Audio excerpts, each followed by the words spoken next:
At graduation party, I saw my father slip powder into my champagne glass, so I stood there, smiling and casually handed it to my sister.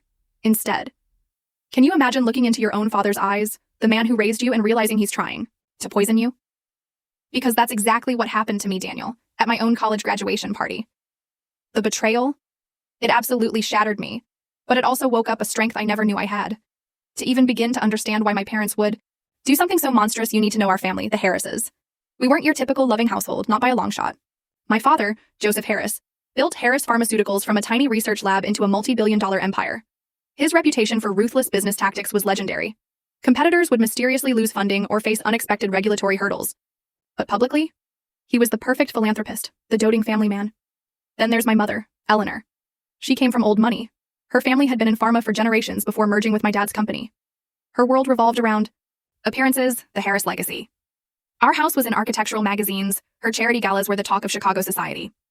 But behind closed doors, she was cold, calculating, and constantly critiquing me. And of course, there was my perfect older sister, Sophia. 3 years my senior, straight A's, captain of the debate team, and later, Harvard Business School with honors. She slid right into the family company, the obvious heir apparent. My parents never missed her tennis matches, her piano recitals. Their home was a shrine to her trophies and awards. When Sophia spoke at dinner, they hung on every word. My experience was dramatically different. Even though I was a straight A student too, my achievements were always met with crushing indifference.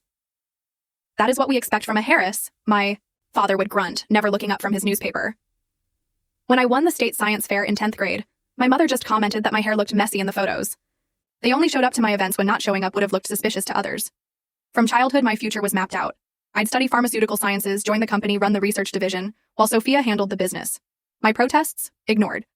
When I developed a passion for environmental science in high school, especially how pharmaceutical waste affects ecosystems, my father dismissed it as tree hugger nonsense.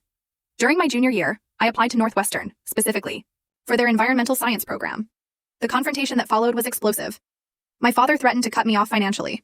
My mother cried about family duty and tradition, but I stood my ground.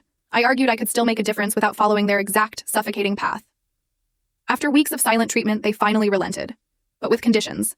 They'd pay, but I had to minor in biochemistry and work summer internships at full story video added in below.